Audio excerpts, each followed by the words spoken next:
Before we begin, this episode discusses domestic violence and the murder of a mother and her 3 young children. This story is told carefully and without graphic detail, but it may still be distressing. Listener discretion is strongly advised. Some stories don't begin with a single moment. They begin with patterns, with warnings, with behaviour that escalates quietly until one day it doesn't. This story doesn't begin with fire, it begins with control. This is the story of Hannah Clarke and the morning she did everything she could to protect her children.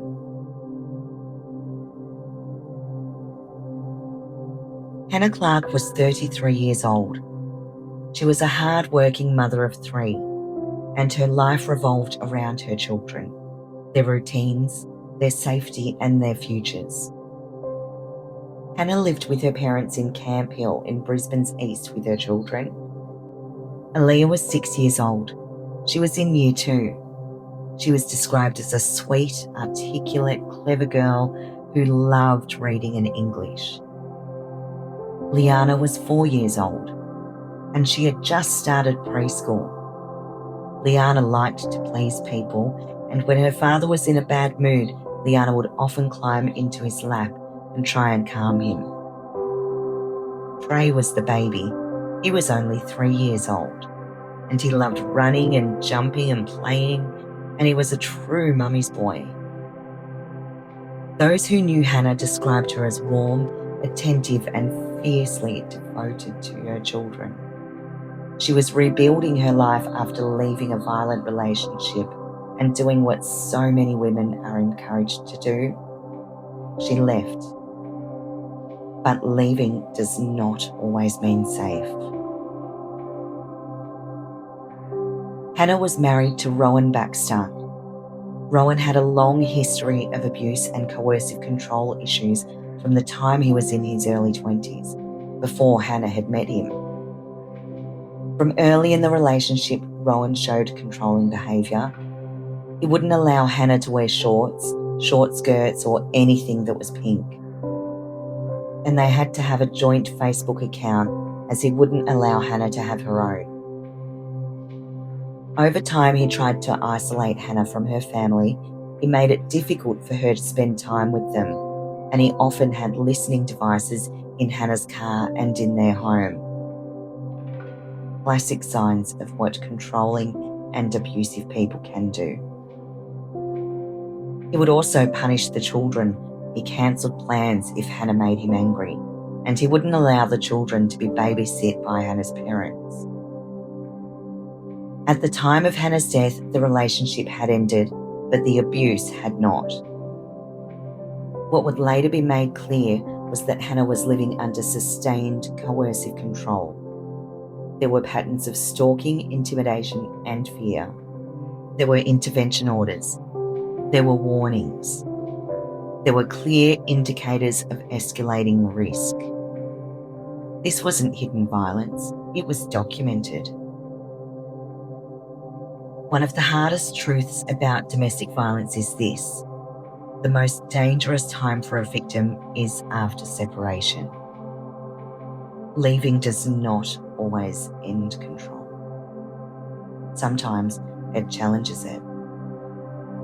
And on the morning of the 19th of February 2020, that challenge turned deadly. That morning, Hannah Clarke was doing something ordinary. She was leaving home to take her children to school. There was no argument beforehand. There were no warning signs on the driveway. So she secured her children in the car, and then without her consent, Rowan Baxter entered the front passenger seat. He told her to drive. Hannah screamed at him to get out, and then she saw the petrol can. And that detail matters because it explains every single decision that she made next. Hannah didn't drive because she was complying. She drove because she understood the danger. She was trapped inside a vehicle with a man who had a history of violence, and now he had the means to cause immediate harm, not just to her, but to her children as well. In moments like this, choices narrow. Hannah was trying to buy time, trying to keep the situation from escalating. She was trying to find help. As Hannah drove through the streets of Camp Hill, she was scanning for anyone who might be able to intervene. She saw a person who was washing their car, and she pulled over and called out as Rowan was restraining her from getting out of the car. And this part of the story matters deeply.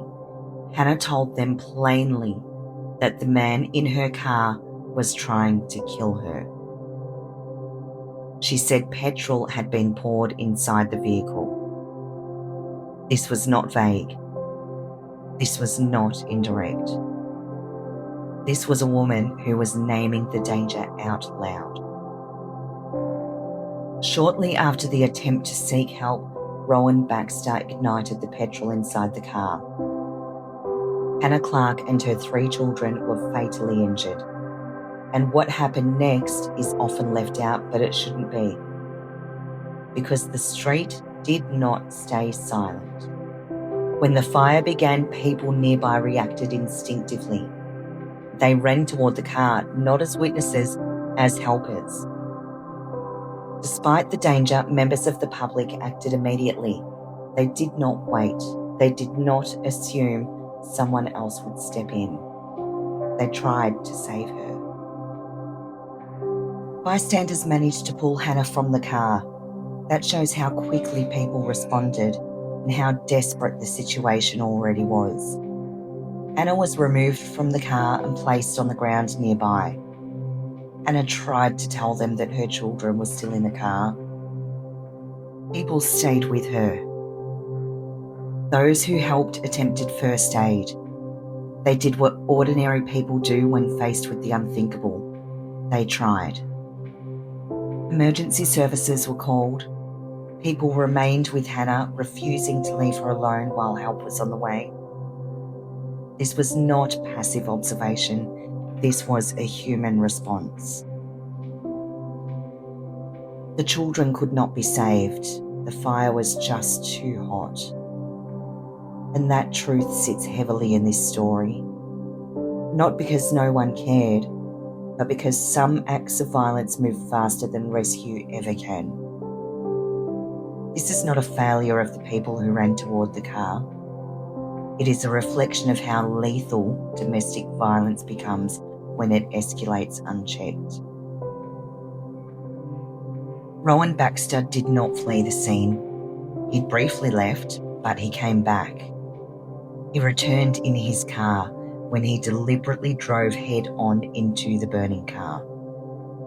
Then he got out of his car and fatally stabbed himself at the scene. This was not panic. It was control carried through till the end.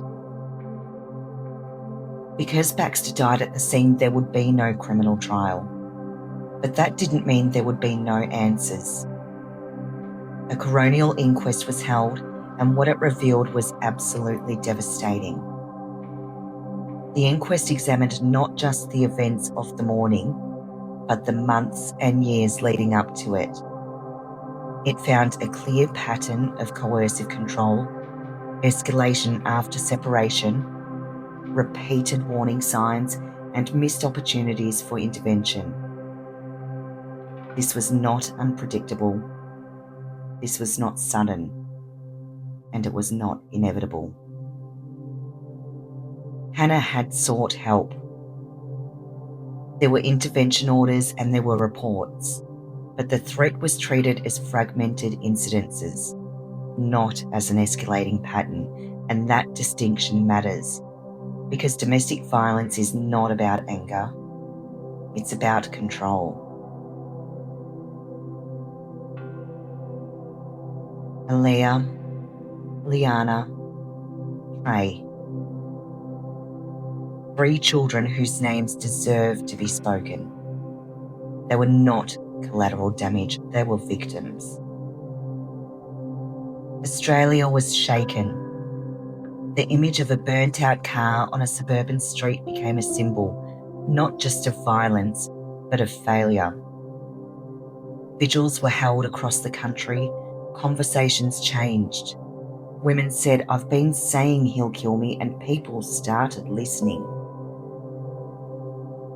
Hannah's parents established Small Steps for Hannah Foundation, focused on education, early intervention, and recognising the warning signs. The message was simple and urgent. Small signs matter. Hannah Clarke was not just a victim. She was a mother who fought to the very last moment to protect her children. She asked for help clearly and bravely, and she deserved to be believed. Thank you for listening to Coffee and Crime AU. If this episode has affected you, please reach out to someone you trust or a support service. These stories are told with the victims first.